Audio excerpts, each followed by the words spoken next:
नमस्कार साथियों, स्वागत है आप सभी का आपकी अपनी पाठशाला पर। मैं हूं अंकित अवस्थी। आप हैं मेरे साथ में आज से आधुनिक भारत का इतिहास पढ़ने के लिए। मेरे प्यारे साथियों, इतिहास की कक्षा शुरू हो उससे पहले इतिहास के प्रति आपके मन में जो आस्था है उसे एक बार पुनर्जागृत कर दिया जाए।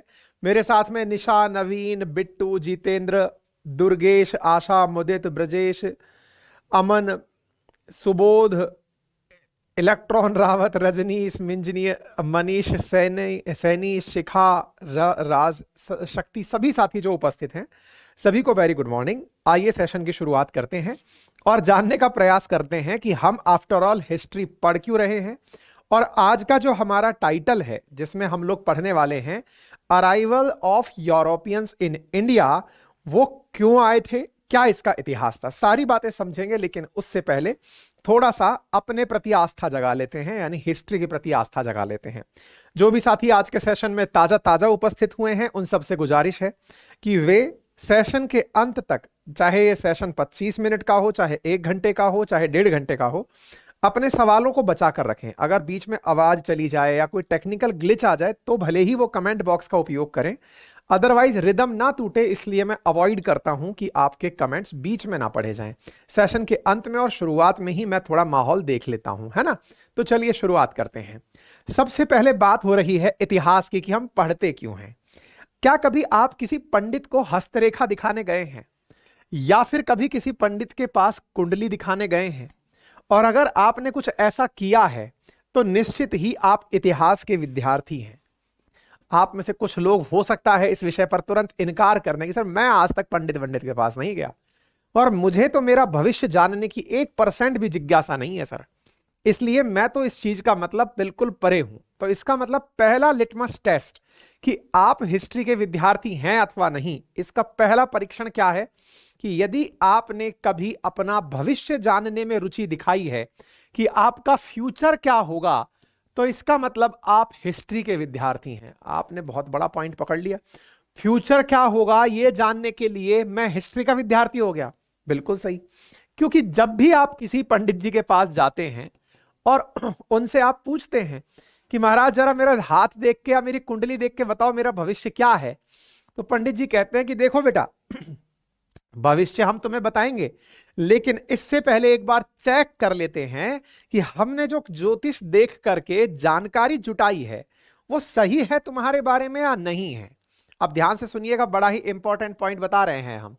पंडित जी के पास जब कभी जाइएगा तो वो आपका सबसे पहले एक पॉइंट रेज करेंगे कि रुको जरा एक बार हमें देखने दो, एक बार थम्स अप करके बता दो। कभी आप लोग गए हैं तो कभी दिखाए हैं तो थम्स अप कर दीजिए, आप रिलेट कर पाएंगे इस चीज से, क्योंकि भैया हम तो परिवार में ही उनके पैदा हुए हैं जहां पर ये सब चीजें चलती हैं, खुद उस कुल में पैदा हुए हैं। तो ऐसी स्थिति में हमें तो ये बहुत अच्छे से मालूम है, आपको मालूम है या नहीं बस उसकी जानकारी ले रहे हैं। इसका मतलब ये हुआ कि भाई फ्यूचर की जानकारी से पहले चेक किया जाता है कि 1 मिनट रुको, एक बार हम पूछें जरा बताओ क्या तुम्हारे कभी 10वीं जब तुम 10th में थे, लगभग रहा होगा फलाना फलाना साल, मान लीजिए कि 2005 के आसपास की बात कर रहे हैं, तुम्हें भयंकर पीड़ा हुई थी, तुम हॉस्पिटल गए थे क्या? हाँ सर एकदम सही कह रहे हैं। हाँ फिर तो इसका मतलब हम ठीक एनालाइज कर रहे हैं। अच्छा इसी प्रकार से, अच्छा एक बात बताओ, जब तुम पैदा हुए थे तुम्हारे घर के हालात ठीक नहीं थे गुरु? हाँ सर सही कह रहे हैं आप एकदम, हमारे पिताजी की आर्थिक स्थिति ठीक नहीं थी। बोले बिल्कुल सही है। अच्छा तुम जब पैदा हुए तुम्हारी माताजी की तबीयत भी गुरु बिगड़ी थी बुरी तरह से? बहुत सही बहुत सही बहुत सही कह रहे हैं सर आप, मतलब एकदम सही पकड़ लिए हैं। ऐसा ऐसा हुआ था जो आप बोल रहे हैं, बिल्कुल यही सब हुआ था। तो इसका मतलब जब यही सब हुआ था वाली जब नीति तक आप पहुंचने लगते हैं तो ऐसी ही समय में आपको इतिहास का टेस्टिंग करा रहा होता है पंडित, आपको हिस्ट्री का टेस्ट दिला रहा होता है। हिस्ट्री जो आपको असल में यह बताने का प्रयास कर रही होती है कि आप कहां से आए हैं, यानी कि आपका सोर्स क्या है। पंडित महोदय आपका इतिहास देखकर आपको कॉन्फिडेंस में लाते हैं कि आपका इतिहास ये रहा है, अगर ये सब सही है तो बताइए फिर हम फ्यूचर में चलें। अगर ऐसा हुआ है तो कभी थम्स अप करिएगा कि सर हाँ बिल्कुल हमारे साथ एकदम ऐसा कि ऐसा हुआ है। ठीक है, तो इसका मतलब हिस्ट्री से आप फ्यूचर के रास्ते तक पहुंचते हैं, ये फील अगर आपको आ गया है तो आज आप समझ जाइए कि आप बिल्कुल हिस्ट्री के विद्यार्थी बन गए हैं। यदि आपके मन में अपना भविष्य जानने की जिज्ञासा है तो उसका लिटमस टेस्ट हिस्ट्री पढ़ना है, क्योंकि हिस्ट्री असल में आपको यह बताती है कि आप आ कहां से रहे हैं, आपके रूट को बताती है, और यह इस बात पर विश्वास व्यक्त कराती है कि जब आप इतना कर चुके हैं, आपने इस तरह से सब किया है, तो निश्चित ही आपका भविष्य सुरक्षित है। विचार कीजिए, हर देश, जब भी कोई देश डेवलप्ड इकोनॉमी बनने की तरफ होता है, सबसे पहले उसके यहां पर जो कार्यक्रम होता है उसे पुनर्जागरण कहते हैं। पुनर्जागरण का अर्थ समझते हैं आप? अंग्रेजी में जिसे रेनेसा कहा जाता है क्या? अल्टीमेटली उस देश को यह विश्वास दिलाया जाता है कि आपका इतिहास बड़ा समृद्ध था, पुनः जागो, जागे, आप बहुत पहले थे। यही कारण है कि आज के इतिहास में जब भी आप किसी भी जगह चर्चा सुनते हैं, आजकल पूरा भारत राममय हो रखा है। राममय होने के पीछे का बड़ा कारण क्या है? राममय होने का बड़ा कारण आपको यह याद दिलाना है कि आपके पूर्वज ऐसे हुआ करते थे, जिन्होंने वचन की खातिर अपनी सत्ता छोड़ दी थी, जिन्होंने पिता को वचन निभाते हुए 14 साल का वनवास स्वीकार कर लिया था। भाई ऐसा था जिसने खड़ाऊ रख करके 14 साल अपने भाई का इंतजार किया और फिर शासन को चलाया था। आपको याद दिलाया जा रहा है इतिहास के झरोकों से कि हमारे देश में कभी अशोक का साम्राज्य हुआ करता था। आपको बताया जा रहा है कि कभी चंद्रगुप्त भारत में हुआ करता था। आपको याद दिलाया जा रहा है कि कभी सिंधु घाटी सभ्यता भारत की सभ्यता हुआ करती थी। आपको बताया जा रहा है कि इतने तरीके के जो टेम्पल्स भारत में बने हुए हैं, इतने प्रकार का जो डांस भारत में होता है, इतने प्रकार का लिटरेचर भारत के अंदर है, इतने प्रकार की मूर्ति कला भारत के अंदर है, इतने प्रकार की वेद हमारे पास हैं, इतने प्रकार का हमारे पास चिकित्सा पद्धति हमारे पास है, हमारे पास में इतना कुछ है जिसके ऊपर हम गर्व कर सकते हैं। जब किसी भी देश को यह याद दिलाया जाता है कि आपका इतिहास बहुत समृद्ध था, उस काल को पुनर्जागरण काल कहा जाता है। मेरे प्यारे साथियों, हालांकि इस पुनर्जागरण को लेकर फिलहाल तो बहुत ज्यादा डिबेट छिड़ती है कि क्या वर्तमान में भारत का पुनर्जागरण काल चल रहा है क्या, क्योंकि हर आदमी इसी चीज पर चर्चा कर रहा है। देखिए, एक ही बार आदमी जागता है, फिर तो उसको बार बार याद दिलाया जाता है कि जागते रहो। वो 3 इडियट मूवी के अंदर चौकीदार का डायलॉग नहीं है, जागते रहो। तो असल में फिलहाल तो हमको जागते रहो की प्रेरणा दिलाई जा रही है, लेकिन देश की आजादी के साथ हमारा पुनर्जागरण हो गया था। लेकिन एक काल जब अंग्रेजों ने हमारे दिमाग पर यह बिठाने का प्रयास किया था कि प्रभु ने हमें, यानी ईश्वर ने अंग्रेजों को तो केवल इसलिए भेजा है क्योंकि वो ईश्वर के अवतार हैं, और इसी कारण को व्हाइट मैन्स बर्डन थ्योरी नाम दिया गया था। अर्थात ईश्वर ने अंग्रेजों को केवल इसलिए भेजा है क्योंकि वो दुनिया में इस विरासत को सुधार सकें, इस दुनिया के अंदर ये जो अनपढ़ गंवार जाहिल टाइप के लोग हैं इनको सुधार सकें। अंग्रेज जब भारत आए तो बड़ा ही सूटेड बूटेड प्रकार के, बड़े ही डिसिप्लिन में रहने वाले, वो कांटा और चम्मच से नाश्ता करने वाले लोग थे। हम देख करके यार गजब हैं, हम सब लुंगी धोती पहनने वाले लोग, अर्धनग्न रहने वाले लोग, और हमारे बीच में साहब अंग्रेज बाबू आते हैं बिल्कुल खटपट खटपट जूता पहन के, कोट टाई लगा करके, एकदम जो जेंटलमैन की इमेज तस्वीरों में दिखाई जाती है कि जेंटलमैन ही यही होता है। भद्र पुरुष में वो धोती लुंगी सब गायब हो गया, साफा वाफा सब गायब हो गया, हैट लगा आदमी जेंटलमैन होता है। भाई साहब अंग्रेजों ने हमारे दिमाग में बिठाया, और तो और हमें यह एहसास दिलाया कि तुम लोग तो गंवार हो, तुम्हें तो कुछ पता ही नहीं है। अच्छा, गंवार विश्वास दिलाने का तरीका क्या होता है? जैसे मैं आपको अगर यह विश्वास दिलाऊं कि आपको कुछ नहीं आता, तो मैं कैसे विश्वास दिलाऊं? आपसे मैं कोई 10 20 50 सवाल पूछ लूंगा विषय के बारे में, आपका कॉन्फिडेंस टूट जाएगा। हाँ यार, बात तो आप सही कह रहे हो सर, आपको सब पता है, हमें कुछ नहीं पता है। इसका मतलब आप ही सही होंगे। कई बार बुद्धिजीवियों को कभी आपने डिबेट करते देखा हो तो वो क्या करते हैं, आपके सामने 15-20 फैक्ट ऐसे फेंकेंगे, आपको लगेगा अरे बाप रे, अपना तो सुपड़ा ही साफ हो गया, अपन को तो कुछ आता ही नहीं है। और जब अपन को कुछ नहीं आता तो इसका मतलब सामने वाला व्यक्ति प्रबुद्ध आदमी बैठा हुआ है, प्रबुद्ध बैठा हुआ है तो बस यही सही कह रहा है। अंग्रेजों ने हमारे सामने यही सब कलाबाजी करी, हमें बता रहे हैं कि देखिए घड़ी कैसे चलती है, देखिए सूरज अब ऐसा होगा, समय ऐसा होगा, फलाना चीज ऐसे हो जाएगी, ट्रेड ऐसे होता है, कपड़ा ऐसे बनता है, इंजन ऐसे चलता है, बल्ब ऐसे जलता है, पंखा ऐसे चलता है। हम करो यार गजब बुद्धिमान आदमी हो यार तुम, हैं तुमको सब पता है। बोले हाँ अपन को सब पता है। तो भाई एक बात बताओ, तुमको सब पता है तो तुम यहां काहे आए हो फिर? तो ईश्वर ने हमें भेजा है इस काम के लिए कि जाइए और पूरे दुनिया के अंदर जहां जहां अनपढ़ जाहिल गंवार किस्म के लोग हैं, ग्रामीण लोग हैं, उन्हें सुधार कर आइए। हम तो इसलिए आए हैं। अच्छा, आपका मतलब सीधा है कि आप व्यापार करने नहीं आए हैं। अरे नहीं भाई। अच्छा, आप हम पर राज करने भी नहीं आए, बोले पगला गए हो क्या? हम आप लोगों को सुधारने आए हैं, संस्कृताइज करने आए हैं, आपको संस्कृति देने आए हैं, आपके अंदर परिवेश सुधारने आए। अरे यार कितने नेक आदमी हो यार, अंग्रेज मतलब। भाई साहब, आपको जानकर आश्चर्य होगा, हमारी जब भारत में पहली बार राष्ट्रीय चेतना में राजनीतिक दलों का निर्माण हुआ और कांग्रेस की स्थापना हुई, उस समय तक शुरुआती कांग्रेस के जो लोग थे वो तक ये विश्वास करते थे कि अंग्रेजों को तो यहां पर ईश्वर ने देश को सुधारने भेजा है। हमें यही नहीं पता था कि हमारा इतिहास कितना समृद्ध है। अच्छा, इसके बीच में एक बड़ा तर्क आता है, हमें क्यों नहीं पता था कि हमारा इतिहास कितना समृद्ध है? इसके पीछे की क्या गणित है? इसके पीछे की गणित यह है क्योंकि असल मायने में जब हम लोग पोस्ट वैदिक काल में अपने ही संघर्ष में जी रहे थे, इंडिया ने अपने ऊपर विश्वास कैसे खोया, इसके पीछे का बड़ा कालखंड है। हमने जब इतनी सारी अच्छाइयां अपने साथ में देखी, हमने अपने देश में बुद्धिज्म को देखा, जैनिज्म को देखा, हमने अपने देश में बहुत ही बेहतरीन चित्रकला, संगीत और नृत्य कला, मूर्ति कला, मंदिर कला, स्थापत्य कला सब देखी।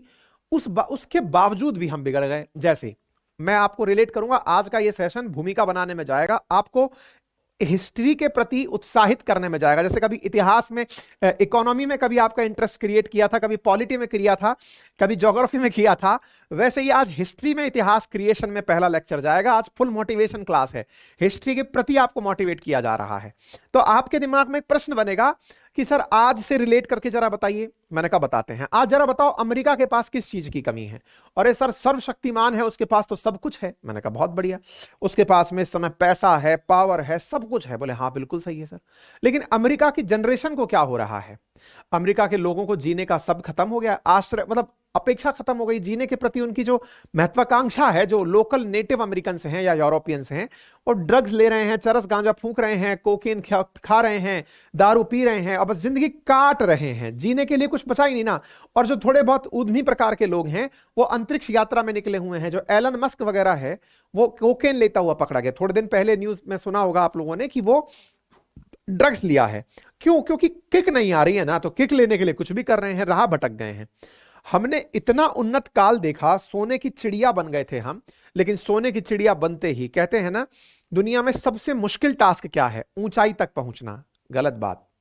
ऊंचाई पर बरकरार रहना सबसे बड़ा टास्क है। और ऊंचाई पर बरकरार रहने का एक बहुत बड़ा नियम है, गूढ़ रहस्य है, ये लिख लीजिएगा। जब आप अपनी लाइफ के टॉप पर हो, तो टॉप पर बने रहने की अगर आप मेहनत कर रहे हो तो आप टॉप पर नहीं रह पाओगे। आप कह रहे हैं क्या बात कर रहे हो सर, टॉप पर बने रहने की मेहनत कर रहे हैं, हम टॉप पर नहीं रह पाएंगे, कहना क्या चाहते हो? मैंने कहा टॉप पर केवल वही व्यक्ति बना रह सकता है जब टॉप पर पहुंचकर वो अपने लिए फिर कोई और पैमाना सेट कर लेता है, तभी जो वर्तमान में है वो पद उसका बरकरार रहता है। आज मान लीजिए मैं अपने बारे में कहूं कि मैंने अपने जीवन में जो चीज पानी चाहिए थी, बढ़िया वर्दी की नौकरी मिल गई, बढ़िया टॉप क्लास जॉब मिल गया, बढ़िया से पैसा, गाड़ी घोड़ा बंगला परिवार सब बढ़िया है। अब मैं अगर ये सोचूं कि मुझे बस ये बरकरार रह जाए मेरा, मैं बर्बाद हो जाऊंगा। बर्बाद क्यों हो जाऊंगा? क्योंकि ये सैंड है सफलता, ये सैंड है जो निकलती जाती है, सच्चाई है ये। और जब ये गिरती है तो आदमी के हाथ खाली रह जाते हैं। इसका मतलब आपको अपने लिए थोड़े और ऊपर के लक्ष्य सेट करने पड़ेंगे। अरे यार फॉर्च्यूनर लेके घूमते हैं, इसकी जगह एक काम करेंगे, डिफेंडर लाएंगे। यार एक मतलब इतने छोटे से घर में रहते हैं, एक बड़ा फार्म हाउस लेंगे, उसमें रहेंगे। अरे यार अभी हवाई जहाज में घूमने जाते हैं, चार्टर में घूमने जाएंगे। अरे यार अभी ये काम करते हैं, नहीं यार अपन ये काम करेंगे। मतलब अपने आप को जब चैलेंज कर दिया तब आप ऊपर बढ़ना शुरू हुए। इंडिया के साथ बड़ी दिक्कत क्या हुई कि दुनिया में आप सर्वोपरि हो गए, सोने की चिड़िया बन गए। चिड़िया के पास उड़ने के अलावा कोई ऑप्शन नहीं बचा।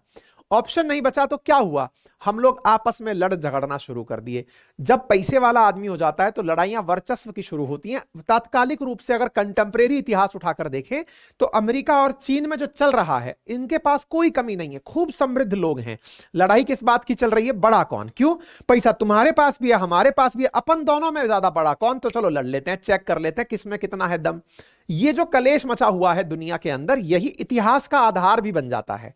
मतलब जितनी भी बड़ी सभ्यताएं हुई हैं वो बर्बाद ही इसलिए हुई हैं क्योंकि वो वर्चस्व की लड़ाई में निकल पड़ी। कौन बड़ा?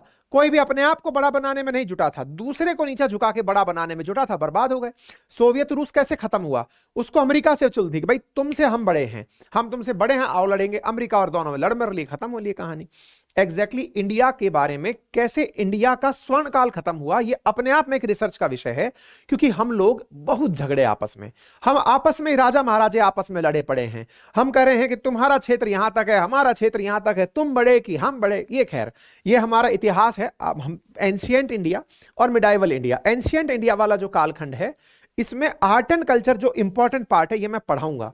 मिडाइवल का भी आर्ट एंड कल्चर मैं पढ़ाऊंगा, राजे महाराजे मैं नहीं पढ़ाऊंगा। पहले ही आपको क्लियर कर दे रहा हूं, मैंने विज्ञापन में भी क्लियर किया और हमेशा क्लियर किया, और उसके पीछे का बड़ा आधार है। आजकल की जो परीक्षाएं आ रही हैं उनमें पूछा आर्ट एंड कल्चर जा रहा है, क्योंकि राजे महाराजों में सरकार को इंटरेस्ट नहीं है।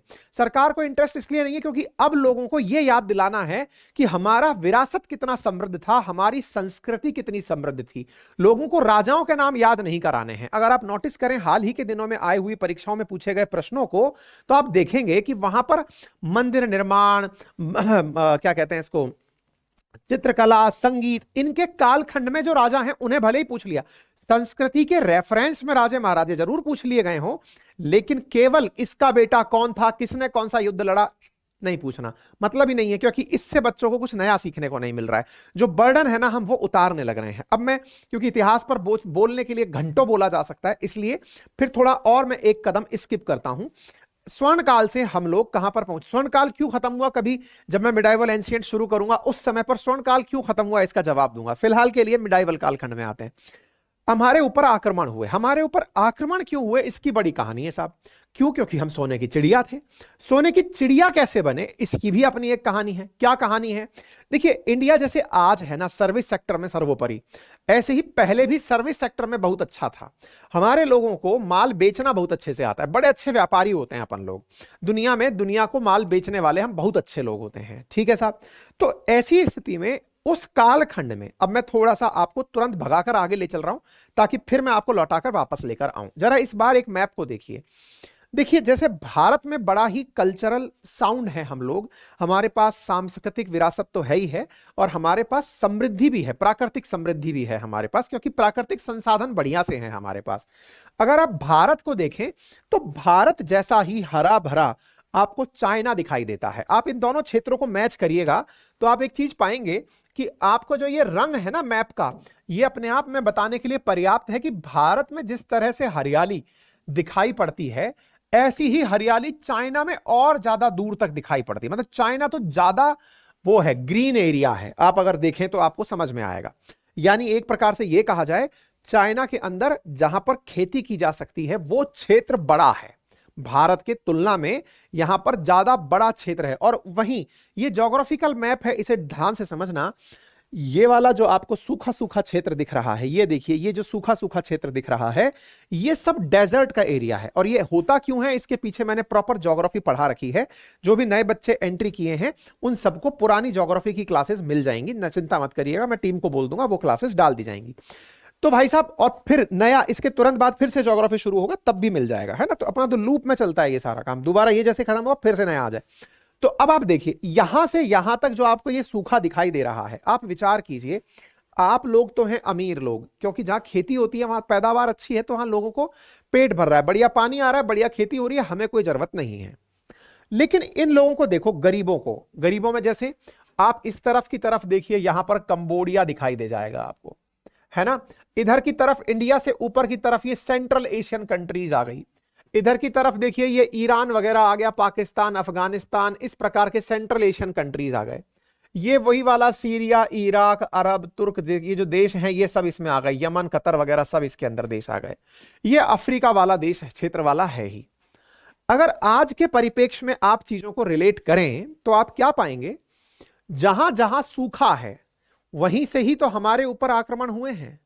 चाहे चंगेज खान का आक्रमण हो, चाहे तुर्कों का आक्रमण हो, चाहे अफगानों का आक्रमण हो, ये सब इन्हीं सूखी जगह से आए हुए लोग बाग थे। अब हमारे दिमाग में एक प्रश्न बना, सूखी जगह से लोग आए थे, इसका क्या मतलब है? अब हमने कहा समझाते हैं, फिर जाके आपको हमारे स्वर्ण काल के बाद का कालखंड समझ में आएगा। बोले बताइए क्या हुआ था। हमने कहा हुआ कुछ यूं था कि चाइना में बढ़िया मात्रा में सिल्क पैदा होता था। सिल्क बोले तो रेशम पैदा होता था। अच्छा, आज भी दुनिया में अच्छा कपड़ा, अच्छा भोजन, अच्छा स्टेटस जीने की तमन्ना सबकी होती है, पहले भी होती थी। तो सिल्क जो है ना, जो जिस सिल्क पहन ले या इंडिया में पैदा हुआ कॉटन पहन ले, ये अमीरों की पहचान मानी जाती थी। जैसे आज भी कई कपड़े ऐसे हैं जिनका मीटर में भाव हजारों रुपए में है, 20,000 रुपए मीटर, 30,000 रुपए मीटर, 40,000 रुपए मीटर। इंडिया का कॉटन ऐसा है, अगर आप कभी खरीदने जाइएगा तो रेमंड के शॉप में आपको, मतलब जो आए दिन हर दूसरी दुकान पर जो रेमंड रखा हुआ है, उसमें भी आपको 8-10 हजार रुपए मीटर का कपड़ा आसानी से मिल जाएगा। इनके अंदर कपड़े के पर स्क्वायर मतलब कुछ सेंटीमीटर पर इंच में या सेंटीमीटर में कितने धागे बुने गए हैं, इसके आधार पर रेट बढ़ती चली जाती है। ठीक है, चलिए खैर कोई नहीं, आगे सुनिए। तो ये बड़ी स्टेटस की बात होती थी कि किसने भारत का कॉटन पहना है या फिर चाइना का सिल्क पहना है। अच्छा, सिल्क तो केवल एक बहाना था क्योंकि मेजर सामान सिल्क था, लेकिन सिल्क के साथ साथ इस पूरे क्षेत्र में बड़ी मात्रा में खाद्य पदार्थों में मसालों का उत्पादन हुआ करता था। अच्छा, कॉटन और सिल्क की एक खासियत बताता हूं मैं आपको, अगर आप इससे रिलेट कर पाए तो जोड़िएगा। अगर आप कॉटन पहनते हैं तो आप सर्दी और गर्मी के हिसाब से अलग कपड़े खरीदने के लिए मत जाइए। क्यों? क्योंकि कॉटन की विशेषता है, आप गर्मी में पहनेंगे तो आपको ठंड का एहसास दिलाएगा और ठंड में पहनेंगे तो आपको गर्मी का एहसास दिलाएगा। कॉटन के वस्त्र इसीलिए सबसे ज्यादा खरीदे और पहने जाते हैं। रेशम तो इसका भी बाप है, गर्मी में पहनेंगे तो एकदम ऐसा दिखेगा जैसे ठंडा चीज पहन लिया है आपने, एकदम ठंड की अद्भुत अनुभूति और हल्का कपड़ा। और वहीं रिवर्स, सर्दी में पहन लिए तो आपको एकदम गर्मी का एहसास, क्योंकि आपके साथ में एकदम थर्मोस्टेट क्रिएट कर देगा। कपड़ों की विशेषता होती है। जिन क्षेत्रों में हम अपना सामान निर्यात करते थे वो यूरोपियन देश थे। यूरोपियन देशों में बढ़िया खेती बाड़ी तो होती है, लेकिन ठंड इतनी ज्यादा पड़ती है क्योंकि ज्योग्राफी के अनुसार ये ट्रॉपिकल नहीं, टेम्परेट रीजन है जहां पर बर्फ पड़ती है। बर्फ की परेशानी क्या होती है? बर्फ में कोई भी चीज लंबे समय तक अगर आपको बचा के रखनी है, उदाहरण के लिए मुझे, अगर मैंने खाना बनाया और वो लंबे समय तक चल जाए, इसके लिए मुझे खाने को प्रिजर्व करने की आवश्यकता पड़ेगी। क्यों? क्योंकि आपको कुछ ही सीजन ऐसे मिलेंगे जब आपकी फसलें पैदा होंगी, अदरवाइज तो आपको प्रिजर्व ही करना पड़ेगा। आज से रिलेट कर लेते हैं एक बार। आप जितना भी ये पिज्जा खाते हैं, बर्गर खाते हैं, उन सब में जितने भी प्रकार के मसाले डलते हैं वो सब प्रिजर्वेटिव्स ही तो हैं। पिज्जा और बर्गर असल में है क्या? कभी नोटिस कीजिएगा तो पाएंगे कि इनके यहां पर अनाज के कटोरे हैं। यूक्रेन वगैरह, चेरनोबिल, ये वाला जो क्षेत्र है, यहां पर बढ़िया अनाज पैदा होता है। अनाज पैदा हुआ एक ही सीजन में पैदा हुआ, उसको प्रिजर्व करके पहले ही सूखी रोटी के रूप में बचा के रख लिया। अगर आपकी माताजी आपको कभी ठंडी रोटी खिला दें तो आप माताजी पर खफा हो जाएं कि ओहो मैं ठंडी रोटी खाऊंगा क्या। लेकिन वही जब डोमिनोज आपको वही ठंडी रोटी कम से कम 400 रुपए में खिलाता है तो आप उसे स्वाद कहते हैं। ठंडी रोटी तो है, उसने असल में किया क्या? उसी गेहूं से आपका आटा बनाकर, उसकी रोटी बनाकर लंबे समय तक के लिए डबल रोटी के नाम से सेव कर ली। आज जो पिज्जा का बेस होता है वो है क्या? लंबे समय तक प्रिजर्व की हुई रोटी है। उस रोटी के अंदर कुछ ऐसे मसाले और मिला दिए गए ताकि वो सड़े नहीं। हम बड़ा चाव से खाते हैं। ऐसे ही बर्गर का जो बन है वो क्या है असल मायने में? बन भी बना करके रोटी को फुला के रख लिया। आप जरा ठंडी रोटी 2 दिन पुरानी घर पे खा के देखिए। अरे सर ठंडी रोटी खाई जाती है क्या? अरे साहब चाव से खाते हैं लोग, पैसा देके खाते हैं। चलिए तो और आगे सुनते हैं। ऐसी ही स्थिति में यूरोप के अंदर जिस प्रकार से रोटी का उदाहरण आपने देखा, कभी अगर पिज्जा खाया हो तो उसके ऊपर, पिज्जा बेस के ऊपर मियोनीज डलती है, उसके ऊपर पता नहीं और कौन से सॉसेस डलते हैं, कई प्रकार के सॉस डलते हैं। सॉसेस हैं क्या असल मायने में? अगर घर पर कभी आपने केचप के नाम पर टमाटर का सॉस अगर खाया हो, जिसके साथ में कई बार आप कचौड़ी पकौड़ी टाइप की चीजें खाते हैं, टमाटर का सॉस जिसे आप कहते हैं, वो है क्या असल में? जब टमाटर स्वच्छ था तो उसे रखा, उसको मथा और मत करके उसमें ऐसे मसाले मिला दिए कि वो खट्टापन थोड़ा लंबे समय तक हमको उपलब्ध होता रहे। इसलिए जो टोमेटो केचप की बोतल्स आती हैं वो साल साल भर चल जाती हैं। अर्थात प्रिजर्वेटिव्स ऐड कर दिए गए। प्रिजर्वेटिव्स केमिकल नहीं है, प्रिजर्वेटिव्स मसाले हैं। यानी कि यहां की आवश्यकता के साथ साथ ये आवश्यकता थी कि इन्हें कुछ ऐसे मसाले चाहिए थे जो इनकी खाद्य आवश्यकता को लंबे समय तक प्रिजर्व कर सकें। इसी प्रकार से आज जो आप प्रोसेस्ड फूड खाते हैं, चाहे आप चिप्स खा रहे हैं, चाहे आप नूडल्स खा रहे हैं, जो भी चीज आप खा रहे हैं वो प्रिजर्व फूड है। इनके यहां की मजबूरी आज हमारे यहां का फैशन है, आज हमारे यहां का टेस्ट है। तो यूरोप की मजबूरी क्या थी कि इन्हें सरवाइव करने के लिए बड़ी मात्रा में प्रिजर्वेटिव्स यानी मसालों की आवश्यकता थी। मसाले पैदा कहां होते थे? यह हमारी खुशकिस्मती थी कि यह पूरा क्षेत्र मसालों के लिए जाना जाता था। भारत, चीन, इंडोनेशिया, ये जितने भी छोटे मोटे, थाईलैंड का, ये जितने भी छोटे मोटे टाइप के देश हैं ना, ये सब की सब कौन से देश थे? जहां पर मसाले पैदा हुआ करते थे। ठीक है ना। इधर की तरफ मंगोलिया, मैं गलत से कंबोडिया बोल देता, ये मंगोलिया, कंबोडिया इधर की तरफ है, गलती से मंगोलिया को, मंगोल्स को मैंने कंबोडिया बोल दिया था, करेक्ट कर लीजिएगा। ठीक है। अच्छा, तो यहां क्या हुआ? ये सारे के सारे जो क्षेत्र हैं ये मसाले रिच क्षेत्र थे। तो यहां पर क्या था? कॉटन, रेशम और मसाले, ये तीनों सामान बिकने के लिए यूरोप जाया करते थे। कहां जाया करते थे? यूरोप जाते थे। तो हमारे ऊपर हुए सारे आक्रमणों को मैच करना, जिस रास्ते से ये सामान जा रहा है उसी रास्ते में सारे लुटेरे बैठे हुए हैं। जरा देखना भाई, चाइना से निकल करके रेशम निकला और रेशम चल दिया इस रास्ते से होते हुए। अब ये कौन सा क्षेत्र जरा पहचानिएगा साहब? ये मंगोलिया आ गया, मंगोल, उलन बटोर जिसकी राजधानी है। ठीक है ना, मंगोलिया वाला क्षेत्र ये रहा। अच्छा साहब, आगे क्या हुआ? सामान लेकर के यहां से कुछ भारतीय लोग भी इस रास्ते पर पहुंच गए। अपने यहां का कॉटन लेकर के कुछ भारतीय लोग पहुंच गए कि चलो साहब हम भी आपके रास्ते चलेंगे। जैसे आज नहीं होता है एक्सप्रेस हाईवे से निकलना है तो इसी प्रकार से निकलेंगे, तो बिल्कुल वैसे ही यहां से निकलना शुरू हुआ। अब ये चल दिए यहां होते हुए, ये देखिएगा कहां से होते हुए जा रहे हैं, जरा पहचानना भाई। यहां से ये रहा तिब्बत वाला क्षेत्र और तिब्बत से ऊपर ये सेंट्रल एशिया वाला कंट्री आ गया, कजाकिस्तान, उज्बेकिस्तान, तुर्कमेनिस्तान, किर्गिस्तान, ये सारे के सारे तिस्तान वाले जो देश हैं इनमें से होकर के आप निकल रहे हो। ये देखो, ये चलते हुए रास्ते रास्ते जा रहे हो। इस बीच में इंडिया फिर से एंट्री किया। कैसे? पहले इंडिया कहां तक था? अरे पाकिस्तान भी तो इंडिया ही था। तो पाकिस्तान इंडिया था, तो ये वाला जो क्षेत्र आपको दिखाई दे रहा है ये कौन सा है?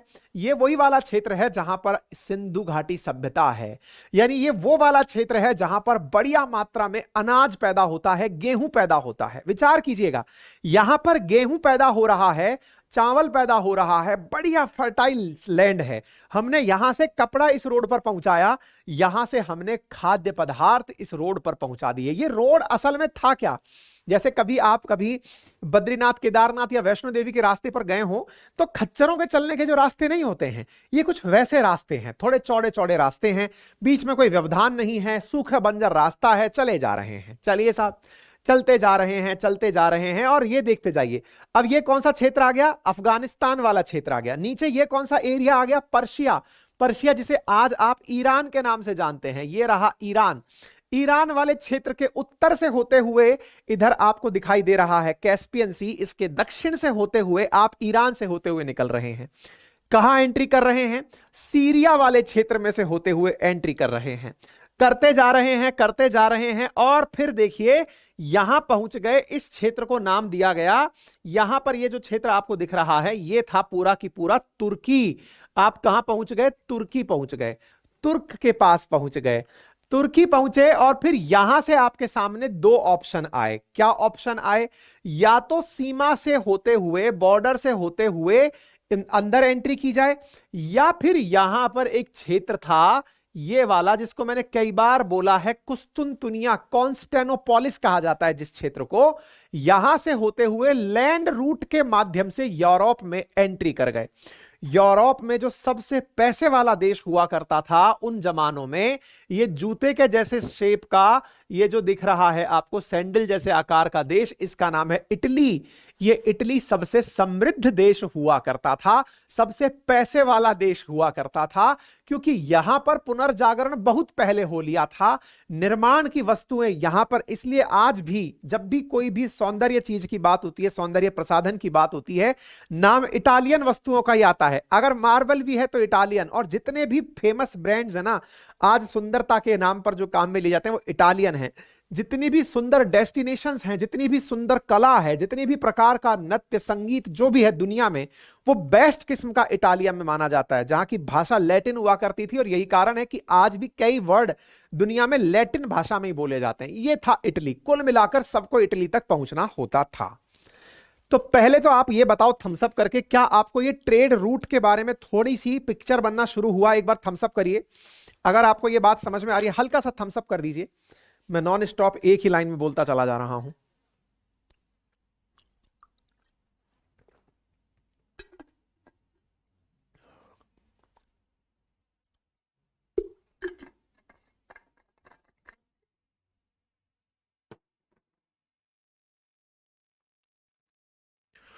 बोलिए एक बार, कुछ समझ में आ रहा है, कुछ थोड़ा दिमाग में जा रहा है तो एक बार बताइए, ताकि फिर दूसरा गियर शिफ्ट किया जाए। करण, मुझे दिख रहा है। लिप्सा लिख रही है सर बफरिंग। बफरिंग तो नहीं हो रही है। जल्दी से बताइए, और थम्सअप कर दीजिए सभी से। साहिल, बहुत बढ़िया बेटा, शाबाश। रवि, आलोक, अभिनय, रंजीत,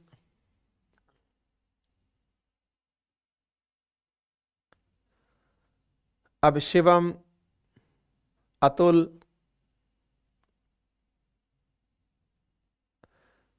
डन। ठीक है। आर्यन, जन्मदिन की आपको हार्दिक शुभकामनाएं भैया। आनी, बिल्कुल कोशिश करेंगे। ठीक है,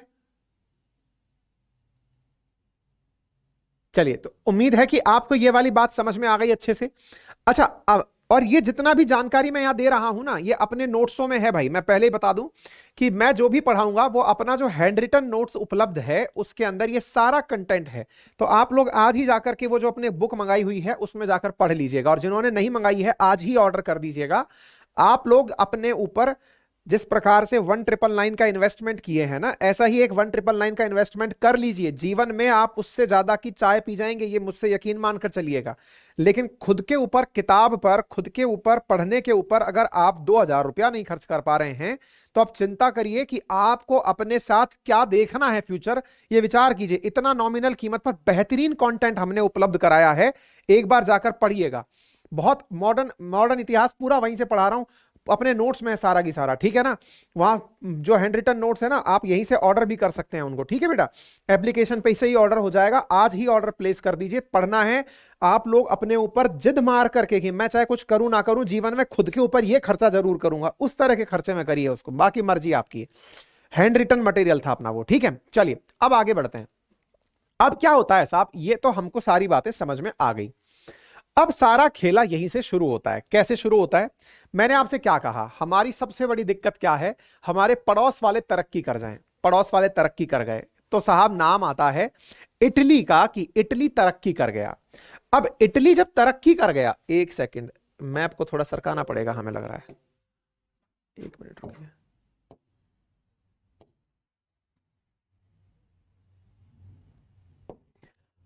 हाँ जी, तो जब इटली तरक्की कर गया तो भाई साहब इटली की देखा देख बहुत सारे लोगों के अंदर बड़ी चिंता आ गई कि यार ये तो बहुत तेजी से आगे बढ़ रहे हैं, और इनके तेजी से आगे बढ़ने में सबसे बड़ा योगदान बोले इस ट्रेड रूट का है। इटली तरक्की कर रहा था तो यूरोप के अन्य जो देश थे वो जलना शुरू हुए। उनमें सबसे ज्यादा वो जला जो सबसे कोने पे बैठा था। नाम था इसका पुर्तगाल। ये रहा पुर्तगाल, जिसकी राजधानी लिस्बन है। आप इसे देख रहे हैं यहां पर। इनके दिमाग में कीड़े उठने शुरू हुए कि यार गुरु, इटली के पड़ोस में ये जो फ्रांस है, जर्मनी है, स्विट्जरलैंड है, ऑस्ट्रिया है, ये तो सब इधर उधर बॉर्डर से पैसा वैसा खरीद करके अपना काम चला ले रहे हैं। हम तक तो चीज पहुंचते पहुंचते ही पुरानी हो जाती है। ये बिल्कुल वैसे है जैसे मान लीजिएगा कि आप घर के सबसे छोटे हैं, घर में सबसे बड़ों को सबसे पहले कोई चीज दी गई, आप तक पहुंचते पहुंचते ही पता चल रहा है कि खेरा खेरा बच गया, मिठाई तो कोई और खा गया। यहां से यहां तक पहुंचते पहुंचते व्यापारिक वस्तुओं को बहुत सारे उम्मीदवार पहले ही मिल गए। कभी पंगत में अगर जीमने के लिए बैठे हों, जब लोग खाना खिलाने के लिए आपको पंगत में बिठाते हैं, बिठा के जमीन पर खाना खिलाते हैं, तो वो जो खाना खिलाने वाला आता है उसका खाना आधे रास्ते में खत्म हो जा रहा है, हम तक पहुंच ही नहीं रहा है। कई बार तो पत्तल दूना हम तक नहीं पहुंचता, उससे पहले आगे वाले भैया खड़े हो जाते हैं, अगर कभी ऐसा हुआ हो। इनके साथ बिल्कुल वैसा हो रहा था। पुर्तगालियों में गजब की फ्रस्ट्रेशन आ रही थी। इनने कहा भाई साहब ऐसे नहीं चलेगा, कुछ तो मामला गड़बड़ है, हम लोगों को अगर आगे बढ़ना है तो हमें कुछ करना पड़ेगा। भाई साहब यहाँ के एक राजा हुए, नाम बताएंगे उनका, हेनरी था अगर मैं सही हूं, हेनरी द नेविगेटर। उन्होंने ही सबसे पहले समुद्र में रास्ता खोजा था। खैर, फिलहाल के लिए हम इटली पर वापस लौटते हैं। इनसे केवल पुर्तगाल ही नहीं जल रहा था, जल ये लोग भी रहे थे जहां से माल जाया करता था। एक बार जरा इस मैप को फिर से देखिए। आपने ये जो पूरा रूट देखा, ये रूट निकल रहा था गरीबों के बीच में से। गरीब वो लोग थे जिन्हें यही नहीं पता कि इन इन ये जो हाथी घोड़े जा रहे हैं, ये जो इंसान रथ लेकर जा रहा है, इसके पास कितना पैसा है। आपको जानकर आश्चर्य होगा, हम सोने की चिड़िया बने कैसे थे। हम अपना माल बेच करके चाइना वालों का भी रेशम ले जाकर बेचते थे और उसके बदले में बढ़िया पैसा कमा के लाते थे। यानी कि गोल्ड तो हम लोग इतना लेके आते थे, क्योंकि उस समय पर करेंसी के नाम पर चलता ही क्या था, सोना और चांदी। सार्वभौमिक रूप से गोल्ड ही एक ऐसी करेंसी था जो 1970 तक चला है, जब तक अमेरिका ने डी डॉलर मतलब गोल्ड से डॉलर को डिटैच नहीं कर दिया, तब तक गोल्ड ही सर्वमान्य रूप से चलता रहा है। ठीक है ना। तो भाई हम लोग बड़ी मात्रा में यहां से सोना चांदी लेकर आते थे। अब होता क्या था, हमारे बड़े सारे जो व्यापारी लोग थे वो पैसा लेकर आते और आकर के अपने क्षेत्रों में बस जाया करते थे। आप देखिए ना, ये वाला पूरा की पूरा क्षेत्र कौन सा है, अगर आप याद कर पा रहे हैं, ये पूरा बिहार बंगाल वो वाला क्षेत्र है। आज जिन क्षेत्रों को आप देखते हैं ना, काफी ज्यादा तरक्की के हिसाब से पिछड़े हुए हैं, भाई इन्होंने गोल्डन टाइम जिया है अपने क्षेत्र का। ये चंद्रगुप्त, अशोका फशोका जितने भी सुने ना आपने, ये सब यहीं के थे, इन्हीं क्षेत्रों से हुआ है। बड़ी बड़ी सभ्यताओं का जन्म इन्हीं क्षेत्रों से हुआ है भाई, ये छोटी जगह नहीं है। आज क्या लोग मानते हैं ना, अरे बिहार बिहार तो बोले कोई नहीं, बेचारे श्रम कर रहे हैं, बहुत सारी संख्या। भाई ये गोल्डन टाइम जी चुके हैं अपना, अभी गोल्डन टाइम वापस आएगा इनका। इनका जागरण होना जब बाकी है, बस पुनर्जागरण जब हो गया इनका गोल्डन टाइम वापस आएगा, क्योंकि सभ्यताओं को जन्म दिया इन्होंने, समृद्धि यहां पर बहुत थी। तो अब ये हुआ जी कि यहां से ये लोग जब पैसा लेके लौटते तो ये जो बीच के गरीब हैं, ये गरीब उन्हें रास्ते में लूट लेते, जैसा आज भी होता है। जैसे आप कभी रास्ते में जाइएगा तो आपको रास्ते में सबसे ज्यादा लूटने का खतरा कब होता है, आप किसी रास्ते से जा रहे हैं कि नहीं, भाई साहब ने रोक लिया आपको, अरे भाई साहब रुको इधर, कि मेरे को वहां तक छोड़ देना, पता चल रहा है आपको छोड़ने के नाम पर बैठे थे, रास्ते में लूट लिए। तो ऐसे आपके साथ धोखे होते हैं, हमारे साथ बहुत धोखे हुए। ये पूरा की पूरा रास्ता हमारे साथ धोखों भरा था। रास्ते में हमको लूटा खूब जाता था, लूटा खूब जाता था।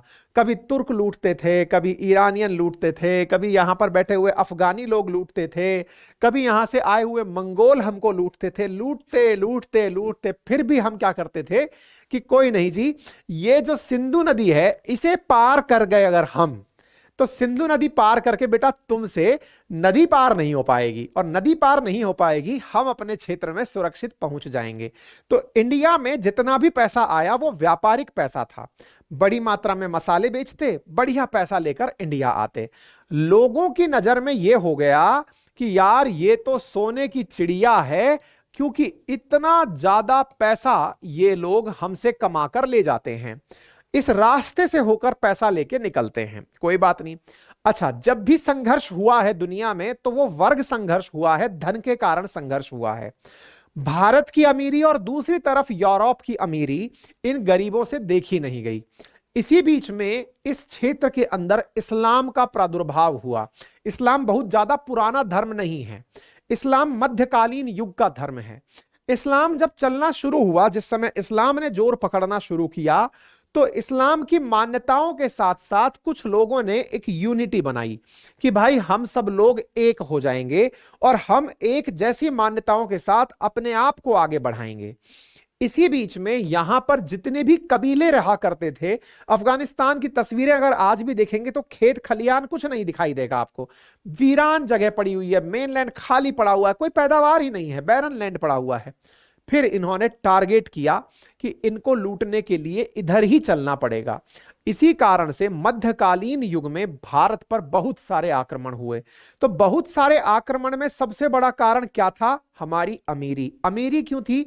सिल्क रोड के कारण। सिल्क रोड के कारण। अच्छा, चाइना को इसका बड़ा फायदा मिला। किस कारण से?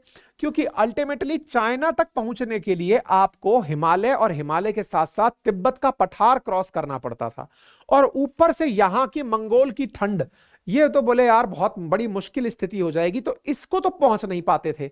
और हम बहुत निकट थे, तो अफगानिस्तान से पाकिस्तान में तो एंट्री करनी थी, पाकिस्तान पहले भारत था, तो अफगानिस्तान से पाकिस्तान तो बॉर्डर था, तो बोले चलो लूट के आ जाएंगे। इसीलिए आप अगर भारत का इतिहास उठाकर देखेंगे मध्यकालीन युग में, तो भारत पर जो मेजर अटैक हुए हैं वो इसी पाकिस्तान वाले रास्ते से हुए हैं। ये जो पूरा की पूरा रास्ता है, आप सोचिए पाकिस्तान पहले असल में हिंदुस्तान ही था, यहां पर कोई इस्लाम का प्रभाव नहीं था, कोई किसी भी प्रकार के, यहां पर आज भी आपको मंदिर दिखाई दे जाएंगे, बौद्ध मठ दिखाई दे जाएंगे। आए दिन खबरें सुनते हैं कि 150 मंदिर तोड़ दिए, ये हो गए, बौद्ध के यहां पे चैत्य विहारा बने हुए दिख जाएंगे।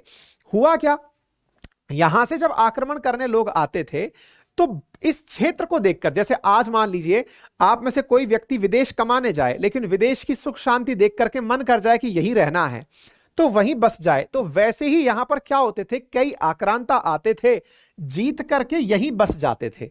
यह क्षेत्र सबसे ज्यादा वो क्षेत्र था जहां पर लूट खसोट बहुत मची। और एक बहुत बड़ा श्रापित जो क्षेत्र था वो क्या था, मैं वो बताता हूं। ये लोग चूंकि महिलाओं को आज तक भी इन्होंने बराबरी का दर्जा नहीं दिया, तो पहले कैसे देंगे। आज आप और हम जब कहीं बाहर जाते हैं तो अपनी वाइफ को साथ ले जाने की सोचते हैं। ये लोग कितने ही साल के लिए युद्ध पर निकले, पत्नियों को साथ लेकर नहीं आते थे। ऐसी स्थिति में अपनी हवस भी इन्हीं क्षेत्रों में बुझाया करते थे। मतलब एक प्रकार से ये समझिए, ये इतिहास का वो काला पृष्ठ है जिसके बारे में चर्चाएं बहुत कम होती हैं, लेकिन इससे ही संस्कृति का निर्माण होता है। अब आप उस तरह से समझिएगा। तो यहां पर क्या होता था कि ये लोग जब आते थे तो यहीं पर कई कई महीनों तक डटे रहते थे। बड़ी बड़ी फौजें आती थी, हजारों की संख्या में, लाखों की संख्या में आक्रमण यहां पर हुए हैं, लोग बड़ी संख्या में यहां आए हैं, तो यही इनके हरम चलते थे और यहीं पर ये लोग रहा करते थे। और कोई भी इस तरह का कोई प्लान तो था नहीं कि सब अत्याचारी और आक्रांता जो आएगा वो परिवार नियोजन का काम करेगा। तो यहां पर कोई ऐसा तो काम होता नहीं था, तो संतानों की भी यहां पर बड़ी संख्या में पैदाइश होती थी। तो इस क्षेत्र को अगर आप ध्यान से देखेंगे, पाकिस्तान को, पाकिस्तान पूरी तरह से अपने आप को इन्हीं से रिलेट करता हुआ पाता है, क्योंकि असल मायने में इनकी अनचाही औलादे ही हैं ये। यानी एक प्रकार से पाकिस्तान का जो अस्तित्व है वो आया कैसे, तो उसके पीछे इनके आक्रमणों का और कल्चरल इन्वेजन का बहुत बड़ा कंट्रीब्यूशन है। मतलब एक प्रकार से ये समझिए कि ये जो आक्रमण थे ना, इन आक्रमणकारियों के विचारों से प्रभावित, उनके धर्म से प्रभावित और उनके कर्म से प्रभावित। इसी कारण से पाकिस्तान में आप देखते हैं कोई एथिक्स जैसी चीज नहीं है। पाकिस्तानी बड़े अनएथिकल प्रकार के लोग हैं। क्यों? क्योंकि जिस तरह के जीन उनमें हैं, उनमें एथिक्स की कल्पना नहीं की जा सकती। तो एथिक्स का हनन भी इसी कारण से, तो मतलब आपके पुरखे जैसे रहे हैं वैसे ही होगा। अच्छा, और जब पाकिस्तान और इंडिया की अगर हम बात करें, तो इंडिया में इन्वेजन कहां तक हुआ, तो अगर आप नोटिस करें तो सबसे ज्यादा आक्रमण हरियाणा साइड में हुए हैं। हरियाणा जो पानीपत वाला जो क्षेत्र है, कुरुक्षेत्र वाला जो क्षेत्र है, जहां पर बड़ी मात्रा में अटैक हुए। इसलिए आप नोटिस करिएगा, हरियाणा के लोग बड़ी ही लंबी कदकाठी के लोग आपको मिलेंगे, बड़े मजबूत लोग, बड़े ही शार्प एजेस वाले लोग मिलेंगे आपको। इसके कारण, इसका पीछे बड़ा कारण क्या है भाई, जिनसे लड़ना है आपको, लड़ते लड़ते खुद की उन्नत किस्म डेवलप करनी है। और ऐसी स्थिति में यहां पर कल्चरल मिक्सचर होना बड़ा लाजमी है। इसलिए कई बार हरियाणा के लोग जब बोल रहे होते हैं तो आपको लगता है पत्थर मार रहा है, जैसे पत्थर मार नहीं रहा है, उसने अपने आप को इस रूप से विकसित किया है। वो वाकई में बड़ा ही सभ्य आदमी हुआ करता था, आज भी सभ्य है। लेकिन हुआ क्या ना कि उसने उनसे लड़ने के लिए अपने अंदर एक भाव पैदा किया। जैसे सिख धर्म के बारे में क्या कहा जाता है कि सिख धर्म असल में बना कैसे था, जब आक्रांता हम पर बहुत आक्रमण कर रहे थे तो हिंदू धर्म के अंदर ही आवश्यकता पड़ी कि अब कुछ ऐसे लोग निकलकर बाहर आए जो कि अपने सिर पर कफन बांध करके दुश्मन के खेमे पर टूट पड़े, हजारों की संख्या को एक आदमी मार सके। सिख धर्म के प्रादुर्भाव के पीछे बहुत बड़ा कारण हिंदुइज्म को या सनातन को बचाने की परिपाटी थी कि भाई इसको बचाना है। और सिख धर्म इसलिए बहुत ज्यादा हिंदुइज्म से मैच करता है। इसलिए आप गुरु ग्रंथ साहिब में भी आप देखेंगे तो वहां पर आपको राम की चर्चा मिल जाएगी। गुरु गोविंद सिंह के बारे में आप सुनेंगे तो वो परम भक्त आपको मिल जाएंगे। आप कई बार बाबा प्रेमानंद को अगर सुनते हैं तो वो कई बार कहते हुए पाए जाते हैं इस बारे में कि भाई देखिए कि इस तरह से सिख धर्मावलंबी उनसे मिलने आते हैं, तो वो बताते हैं ना इस चीज को। तो रिलेट करिए आप इन सब तरह से चीजों को, ठीक है साहब। तो कुल मिलाकर के पंजाब और हरियाणा में जो कल्चरल मिक्स हुआ तो वो आपको समझ में आना चाहिए। हमारे ऊपर जब इन आक्रांताओं ने ये सोचा कि यार इतना पैसा है, हर बार आते हैं लूट के जाते हैं, सोमनाथ मंदिर को 17 बार लूटा गया, बोले यार इतना लूटते हैं, इनके पास पैसा ही खत्म नहीं होता है। तो जब पैसा ही खत्म नहीं होता है तो क्या करें, तो बोले फिर एक काम करते हैं, यहीं पर चल के शासन करते हैं। और यही हुआ कि भारत के अंदर मध्यकाल तक पहुंचते पहुंचते मुगलों ने अपनी शासन व्यवस्था ही, बोले हम तो आए ही यहीं के लिए थे, यहीं जिएंगे यहीं मरेंगे, हमें यह जगह अपनी सी लगती है। यानी कि इसलिए मध्यकाल के युग में मुगलों के बारे में यह कहा जाता है कि वो तो भारतीय ही हो गए थे, यानी कि यहां जो आए यहीं का होकर रह गया, उनकी पीढ़ियां उनके वंश सब यहीं पर समाप्त हुए, वो फिर वापस नहीं लौटे।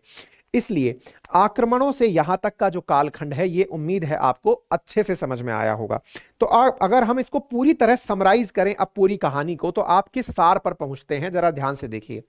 भारत में अच्छी पैदावार ने यूरोप तक हमारा कनेक्शन क्रिएट किया, पैदावार के कारण हमने दुश्मन अपने नजदीक बुलाए, दुश्मन हमें लूटने चले आए, लूटते लूटते मध्यकाल तक पहुंच गए। हालात ये हो गए कि हम इनके प्रभाव में आ गए, इनके प्रभाव में आ गए, इन्हीं की तरह बोलचाल, इन्हीं की तरह रहन सहन, इन्हीं की तरह अहिंसा, इन्हीं की तरह हिंसा, अविश्वास, असत्य, ये सब हमारे व्यवहार का हिस्सा हो गया।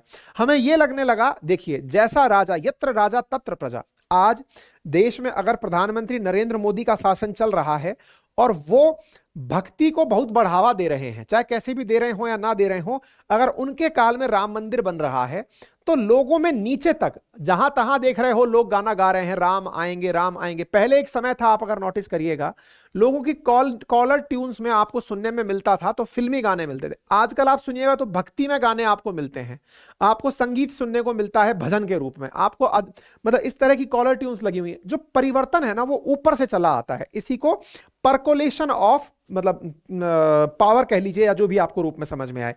एग्जैक्टली जब देश के अंदर शासन व्यवस्था ऐसी चल रही है, मान लीजिए कि मुगलों का काल है, वो मानते हैं कि आपको अपने धार्मिक स्थलों की यात्रा नहीं करनी है तो आपको कर देना पड़ेगा, जजिया कर। अगर हिंदुओं को भी अपने मंदिरों में जाना है तो टैक्स देना पड़ेगा। तो टैक्सेशन के प्रभाव में क्या होगा कि यार इसका मतलब इससे बढ़िया है कि अपन तो जो राजा कहता है वही मान लेते हैं। इसलिए बड़ी मात्रा में कन्वर्जन हुए देश में। इसलिए कई बार आपने सुना होगा कहते हुए कि देश में असल मायने में जो मुसलमान भी बने वो ओरिजिनल मुसलमान नहीं है, वो कन्वर्टेड मुसलमान है, यानी कि उनमें से अधिकांश ने प्रभाव में आकर के धर्म अपना लिया। इसलिए कई बार आपने देखा होगा कि भारत में रहने वाले सभी लोग भारतीय हैं, हमारी अपनी अपनी एक पहचान है, धर्म तो बाद में अपनाया गया चीज है, प्रभावित होकर के अपनाई गई चीज है, उनकी रीतियां उनकी परिपाटियां अपनाई गई। इसी क्रम में जब आप इतिहास को पढ़ते हैं तो हमने अपना बहुत कुछ भुला दिया। इसका लाभ अंग्रेजों को मिला। अंग्रेजों को क्यों मिला? क्योंकि हम उनको पूरी तरह छत विच्छत हालत में मिले। जैसे इस विश्व युद्ध के बाद में अमेरिका को जापान, ब्रिटेन और फ्रांस मिला था, ऐसे ही हम ब्रिटेन को और यूरोपियंस को इन मध्यकालीन युग के आक्रमणों से छत विच्छत अपने अंदर से खाली मिले। लोगों को लगा कि इनका तो अपना अस्तित्व ही साइकोलॉजिकली समाप्त हो रखा है। उम्मीद है अब आप इस बात को रिलेट कर लिए होंगे। अब इन आक्रांताओं को यह समझ में आने लगा कि यार हमने इनको तो बढ़िया से लूट लिया, लेकिन यार ये लोग भी तो बड़े पैसे वाले हैं। अब दिमाग में आपके आएगा कि साहब इसका मतलब तो यह हुआ कि आक्रमण केवल इधर ही नहीं साहब, इधर भी होने चाहिए थे। बिल्कुल होने चाहिए थे साहब। और इसी कारण से इस क्षेत्र में, क्योंकि यह वाला क्षेत्र ग्रीक है, तो ग्रीको रोमन एम्पायर का इस क्षेत्र के एम्पायर से खूब युद्ध चला है। इधर ऑटोमन एम्पायर और उधर की तरफ से ग्रीको रोमन एम्पायर, खूब युद्ध चला है कि तुम्हें भी लूटेंगे हम। लेकिन यूरोपियंस ने समुंदर का बहुत लाभ उठाया। एक तरफ ब्लैक सी है, एक तरफ मेडिटेरेनियन सी है, केवल इतना सा क्लोज कनेक्ट था कुस्तुनतुनिया का। अदरवाइज यूरोप पूरा तरफ से समुद्र से घिरा हुआ है, कोई पहुंच नहीं पाया, लैंड से पहुंच नहीं पाया। इस कारण से ऑटोमन एम्पायर ने अपनी आखिरी विजय इस कुस्तुनतुनिया पर कर ली। कुस्तुनतुनिया पर जैसे ही विजय पताका फहराई, अचानक सप्लाई पूरी तरह से इस रास्ते की बंद हो गई। यानी कि सिल्क रूट का आखिरी पड़ाव था जब ऑटोमन एम्पायर ने कुस्तुनतुनिया पर कब्जा कर लिया। यानी कि व्यापार का जो असली जगह है, बोले अब यहां से तुम्हारे पास सामान अगर जाएगा तो हमें टैक्स देकर जाएगा। व्यापारी पहले ही बहुत लुट चुके थे, व्यापार लोग भूल चुके थे कि बोले भाई अब ना हो पाएगा, इतना टैक्सेशन थोड़ी दिया जाता है। लोगों ने इस रास्ते को बंद कर दिया और इस रास्ते के बंद होते ही पैरेलली पुर्तगाल इटली से जला भुना जा रहा था। वो कह रहा था कि यार हमको तो खुद का कुछ विकसित करना है। और इसी चाह ने, कहते हैं जहां चाहा वहां रहा, कहते हैं कि राजस्थानी लोग इतने बड़े पैसे वाले कैसे बने। दुनिया, इंडिया के अगर आप टॉप 10 पैसे वाले देखेंगे तो उनमें मारवाड़ी आपको 4-5 मिल जाएंगे। आप 100 निकाल के देखेंगे तो 40-50 आपको मारवाड़ी मिल जाएंगे। क्यों? क्योंकि जहां संघर्ष है, जहां पर जीना बहुत मुश्किल है, वहां के लोग मेहनत करते हैं। ऐसी स्थिति में पुर्तगाल, जिसको यह लगता था कि यार ये तो सब बढ़िया बढ़िया क्रीम खा गए, मुझ तक कुछ नहीं आया, तो यहां के राजा ने सबसे पहले समुंदर में यात्रा करने का रास्ता खोजा, नेविगेशन की तकनीक खोजी, और उसी तकनीक से भारत में पहली बार आकर जो पहुंचे वो पुर्तगाली थे। आए तो 1498 में थे, 1505 में तो शासन शुरू हो गया था, और सबसे पहला और सबसे आखिर तक जिन्होंने शासन किया वो पुर्तगाली थे। तो भारत में पुर्तगालियों का आगमन कैसे हुआ ये कल के सेशन में आपको बताया जाएगा। आज के लिए इतना ही। किसी को किसी भी प्रकार की कोई क्वेरी हो तो पूछिएगा।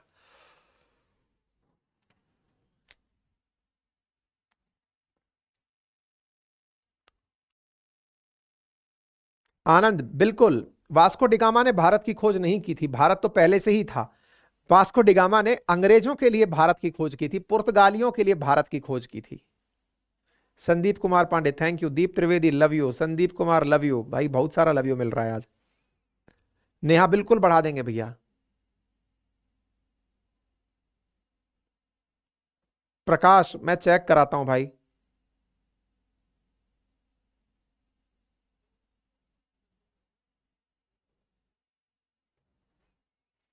सोनू सैनी, सर मैं आपकी रिकॉर्डिंग क्लास अटेंड करती हूँ, आज आपको खास थैंक यू बोलने के लिए आई हूँ। थैंक यू सो मच भैया। देखो, जिनको भी थैंक यू बोलना है, मैंने तरीका बता दिया आप लोगों को। थैंक यू बोलने का बेस्ट तरीका है अपना एक वीडियो रिकॉर्ड करिए, 1 मिनट से छोटा रखेंगे तो ज्यादा अच्छा रहेगा, शॉर्ट्स में डल जाएगा। रख करके उसे हमारे व्हाट्सएप नंबर 7878158882 पर भेज दीजिए, या 9829104185 पर भेज दीजिए।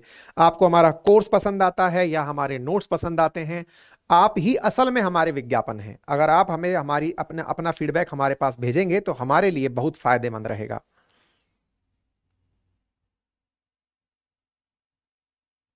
नोट्स 7 दिन में आपके घर पर पहुंचा दिए जाते हैं।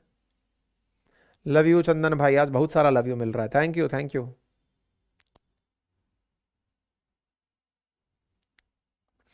अतुल भाई,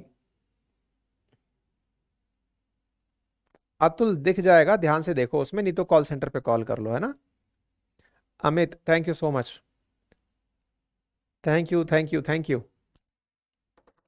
ठीक है, तो फिलहाल के लिए इतना ही। आप सबसे गुजारिश ये है कि आप में से यदि कोई भी साथी, जो भी कंटेंट मैं यहां से आगे पढ़ाने जा रहा हूं, एक एक लाइन कंटेंट कैसा होगा ये देख लीजिए। इस तरीके से पढ़ाया जाएगा आपको, पूरा 1 पेज इंग्लिश में, 1 पेज हिंदी में, 1 पेज इंग्लिश में, 1 पेज हिंदी में। ये तो पीडीएफ के रूप में आपको पूरी तरह प्राप्त हो जाएगा, ये जैसे इंग्लिश में, ये हिंदी में। लेकिन पीडीएफ का प्रिंट निकलवाने में उससे कहीं कई गुना ज्यादा खर्चा हो जाता है। हमने प्रॉपर तरीके से हाथ से लिखकर खूबसूरत नोट्स मंगाए हुए हैं, अपने ऊपर वो खर्चा जरूर कर लीजिए। आज ही ऑर्डर प्लेस कर दीजिए बेटा, है ना। तो इस प्रकार से आप देखिए, बहुत अच्छा कंटेंट है, आपको मजा आएगा, चिंता मत करिए, बहुत अच्छा लगेगा। इतिहास में, इतिहास पढ़ते पढ़ते आपको ये विश्वास होने लगेगा कि यार सर से हिस्ट्री ही पढ़नी चाहिए थी और कोई सब्जेक्ट नहीं पढ़ने चाहिए था। हर सब्जेक्ट में आपको अनुभूति शायद यही रही हो, मेरा ऐसा मानना है। आप जरूर ये अपनी तरफ से फीडबैक दें कि जब जब जो सब्जेक्ट पढ़ा आपने, उसको पढ़ते हुए किसी और सब्जेक्ट की याद आई। चिंता मत करिए, मजा आएगा। मैं इन सब्जेक्ट्स को जीता हूं, इसलिए आपके साथ ऐसे बतिया पाता हूं।